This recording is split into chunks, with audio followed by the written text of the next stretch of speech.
So historically there are, every bipartite has got its own charm, its own history.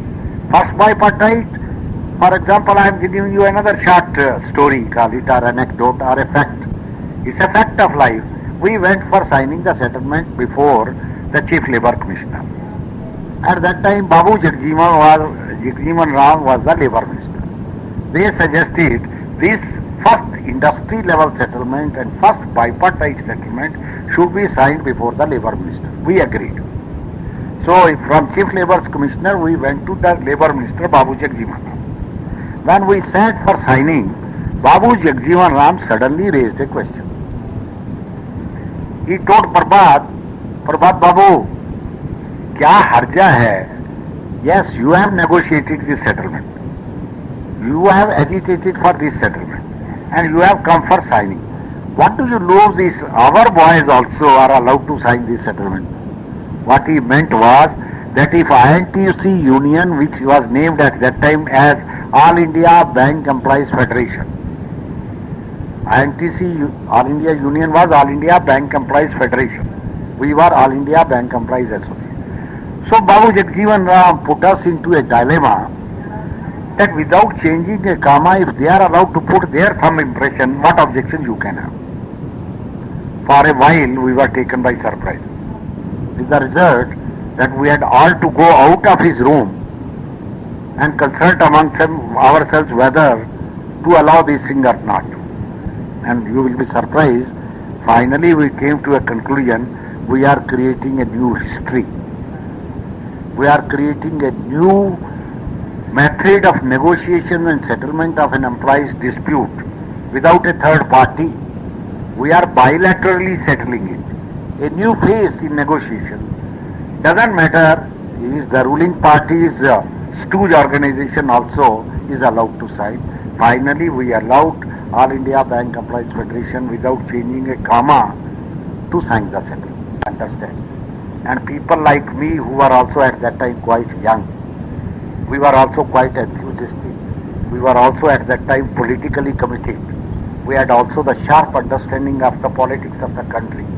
We had also the understanding of the trade union movement as such. And by that time, don't forget it, AIBA had become the leader of the middle class trade union. AIBA by that time had become a vanguard of the middle class trade union movement. So successfully we fought in favor of nationalization. Although in earlier we passed the resolution in 1946. We went on strike in 1954 for nationalization. And then we fought the social control put in by Morarji Desai in 1966-67. 1.5 year we had a struggle against the social control. Now the point is whether there is so much of a time with me or whether the patience is there with your readers. Whether your readers have got a patience to digest this stuff which I am trying to put before you, that how much difficulties we had to face, how much political crisis we had to face, how much political courage we had shown, the determination, the sacrifice, the courage, the teamwork, the team spirit with which we worked overzealously. We fought the government, we fought the capitalist system of this country in a most democratic but militant manner. Hats off to the bank employees of that age. Hats off to the bank employees, those who fought in 1951 or 45, 46, 50. But hats off also to those employees who led the work to rule movement in 1964. But there is nothing to beat what the bank employees did in 1970 by asserting the right for nationalization of the public sector, the commitment which was made by the Indian National Congress in the year 1934 in their Congress session. From 34 to 1970. That promise was fulfilled, and the AIBA and the bank employees under the AIBA played a very major historic role. This needs to be understood, this needs to be emphasized. I do not know whether today's generation who have got all this employment, it is only because of nationalization. The present 10 lakh bank employees, I may just remind you that in 1947 we were just 20,000 bank employees. In 1969 we were less than 60,000 bank employees. And today we are 10 lakh bank employees. And all these 10 lakhs have got employment because of nationalization of the bank. They may be graduates. I am only reminding those employees who claim themselves to be graduates, double graduates and the master degree holders. In the city of Bombay, I can show you the graduates are shining shoes. They are boot polish करते हैं यहाँ बम्बई शहर में graduate. So this is because of the trade union AIBA. Let me remind the young generation of the bank employees. Whatever today you are there, you are because of your militant, well organized, a fighting trade union. Those 5 words are called AIBEA. So AIBA is the trend setter. Don't forget, my young comrades to whom I am addressing, you are the trend setter. Your organization is the pace setter. AIBA has set the pace. Now question is whether the pace is being maintained or it is slowed down. Today the question which people are raising, Comrade Chadha, whether the trend which you, the leaders like Parvatkar, Parwana, Mandal, Dada Purao and all others, leave aside the living people, they are the legends, a few of us like me and Tarakeshwar who are living. Yes, people do say we have created a history. Not only history, we have created a new generation of the bank employees. Whether they are going to appreciate, understand and then preserve it. My worry is preservation. Preservation of history is a very difficult thing. अगर हिंदी में मैं उसको कहूँ, हर एक अतीत का जो हो वो भविष्य भी होता है और वर्तमान भी है. आज वर्तमान है, मैंने जो कुछ बोला है वो अतीत है और आज मेरे सामने सवाल है कि भविष्य क्या होगा. मैं ये नहीं कहता कि भविष्य डरावना है, लेकिन भविष्य इतना चमकीला नहीं है, इतना शानदार नहीं मुझे नजर आता, इतना चमकता हुआ शाइनिंग जितना हमारा अतीत था. हमारा अतीत था एक संघर्ष का अतीत, एक विक्ट्री, एक फतह, एक जो कुछ जीता वो हमारा अतीत था. आज वर्तमान में हम उसको प्रिजर्व करना है और वर्तमान से जब भविष्य में लेके जाना है तो उसको और भी मजबूत और शानदार. मैं नहीं जानता, मैं गेस वर्क नहीं कर सकता, लेकिन मुझे डर जरूर है. I am afraid whether the past which is so bright and beautiful, full of struggles, full of achievements and sacrifices, and that has brought the bank employees to the present level. What is the present condition? The past was historically bright. The present even is not that dark and dormant. Present even is not that dark, but present has become shaky. Let us not forget, under the pressure of the World Bank and the IMF and this new economic policies started by the government under the leadership of Narasimha Rao and Dr. Manmohan Singh, under the pressure of World Bank and the IMF, this policy of liberalization and globalization and privatization is having its own impact and effect. There are people in this world who are glorifying the economic policies, new economic policies of Narasimha Rao. On one side they say inflation has come down. I do not know where it has come down. The retail prices are going up. My purchasing power is going down. The rupee's value vis-a-vis the dollar has been devalued completely.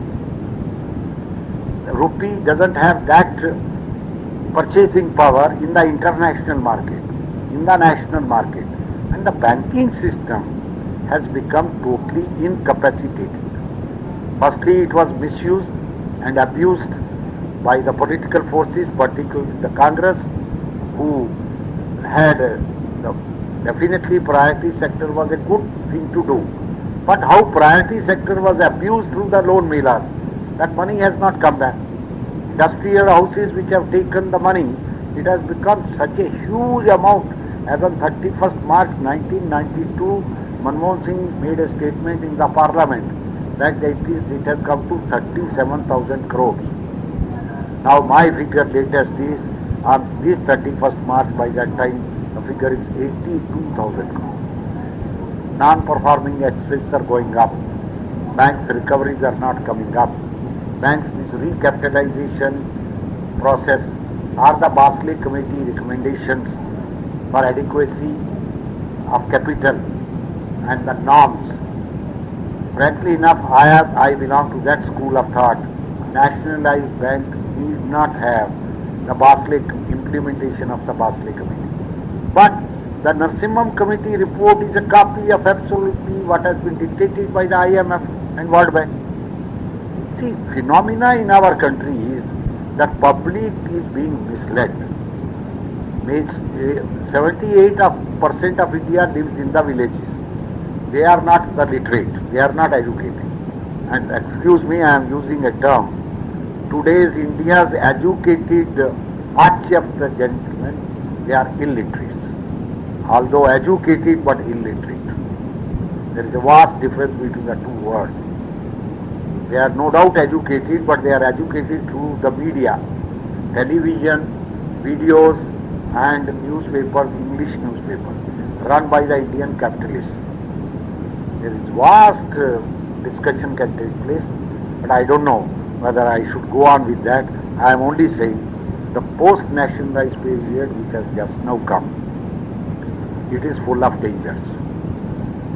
Although we gave a slogan for restructuring of the banking industry, although we agitated for restructuring, we went on strike, but the capitalist system under the leadership of the World Bank and IMF, they have not allowed us to succeed. And again, my only feeling as a top trade union leader is that our rank and file has also not got involved into it. Although we have produced literature for them, my experience is when I have gone throughout the country, particularly in the urban, semi-urban areas and even certain areas, well, they do not know what we have produced. They do not know what are our demands. No, this is what I called is bad luck. That means the weakness of the organization. Our organizational structure has also become weak, I confess.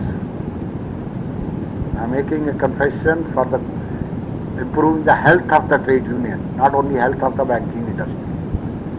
On one side, we are people like me are for improving the health of the banking industry, but at the same time, I want to improve the health of the trade union. And I am pointing out to you, the young generation who are today holding the reins of the trade union movement, well, banking industry's health, whatever it is there, your own health is not good. You are becoming weaker, your fighting capacity is not there. Your intellectual capacity you leave aside. I don't want to ask for the IQ even, whether IQ has gone down, whether intellectual capacity has gone down. At least you are intelligent. You may not be intellectuals, but you, the bank employees leaders, those who are in command now, my appeal to them is that they should organize the rank and file. They should develop the strength and the capacity to save the nationalization, fight against the privatization. Private banks are only serving the metropolitan and the big industry. Nationalized banks are serving the common poor man. The need of the hour is that you have to self-equip. You have to equip yourself. These type of speeches may not help. No doubt I am giving this interview with a view to make you, to arise you, to awaken you, to bring you to a position that you will not remain in slumber. You rise up, you awaken, try to understand the weaknesses of the banking industry and also of your own trade union movement, because particularly in the context of high technology coming in, don't forget that high technology we have opposed the maxim. That is right from first bipartite chapter 6 on mechanization, that is 1966 to 1987. Although we gave in 1983 one small settlement, we gave 1987 another settlement, but what we had to give in 1989-90, that was nothing as compared to that. the present computerization settlement has got a tremendous effect, and those are the banks, particularly foreign banks and newly established private banks and State Bank of India, they are marching forward, and this is going to cause a problem by the turn of the century. I am only warning you. I am not that type of leader who believes in only tali bajao. I don't want only praise. I don't belong to that school of thought that you should not share your weaknesses with your rank and file. I am with conviction. I am warning you, the young generation, by the turn of the century, if banking industry is provided with the resources to introduce the high technology, that is the computerization, then there will be redundancy of labor. In spite of our settlement, nobody will be retrenched. But don't forget, redundancy has got its own evil effects. An idle man is a devil's workshop. An idle man cannot sit idle. He will be doing so many things wrong. If what happened in the oil industry, Burma Shell, Caltex, I still remember. Once the computers were brought, the employees were paid their salaries throughout the day. They used to play carom and rummy in the canteens. The result was many of them had to commit suicide. Finally, they accepted the voluntary retirement and they went on the roads. In exchange banks also, so many have started accepting the VRS, voluntary retirement. That phenomena might come in the nationalized banks also. It's a warning, and if I don't give the warning, I will be failing in my duty. But if we are intelligent enough, if we are organized enough, in a systematic manner, we can improve the customer service, we can improve the performance of the nationalized banking, we can make the nationalized bank to compete with the foreign transnational banks and also private banks, provided there is a will. Where there is a will, there is a way.